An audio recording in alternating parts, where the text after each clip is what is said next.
नमस्कार. श्री स्वामी समर्थ. कधी कधी असं वाटतं की आयुष्य खूप कठीण होत चाललंय. आपण सगळ्यांशी चांगलं वागतो, पण बदल्यात फक्त लोकांचे टोमणे आणि टीकाच मिळते. एखादी गोष्ट मनापासून ठरवतो, खूप मेहनत करतो, पण तरीही यश हुलकावणी देत राहतं. मग मनात येतं, स्वामी माझ्याच नशिबात हे का?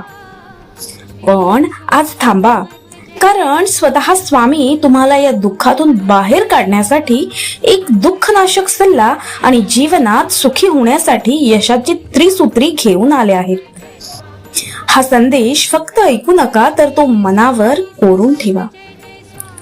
स्वामी सांगतात, बाळा, तुला होणारा हा त्रास तुझ्या कर्मामुळे नाही, तर तुझ्या अविचारांमुळे आहे.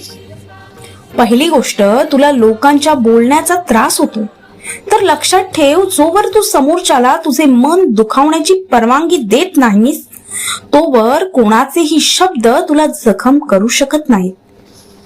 लोकांचे काम बोलणं आहे, पण तुझं काम फक्त स्वामींकडे बघणं आहे.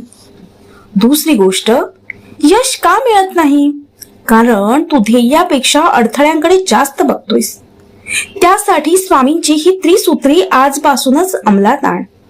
पहिली आहे अढळ विश्वास.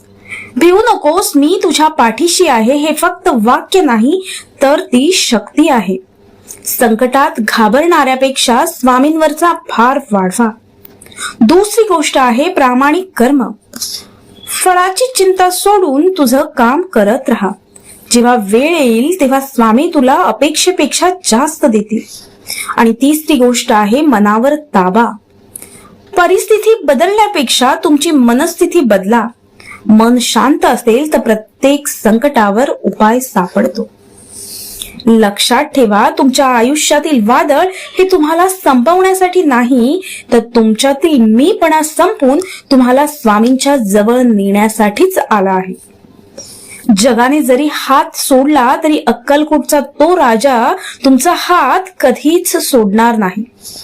आजपासून रडणं सोडा आणि लढायला सुरुवात करा. स्वामींचे आशीर्वाद तुमच्या सोबत आहेतच. स्वामींच्या भक्तीत सामील होण्यासाठी कमेंटमध्ये श्री स्वामी समर्थ लिहायला विसरू नका. अखंड श्रद्धेत रहा. श्री स्वामी समर्थ. तुम्हाला हा संदेश आवडला असेल तर माझ्या चॅनलला सबस्क्राईब करा.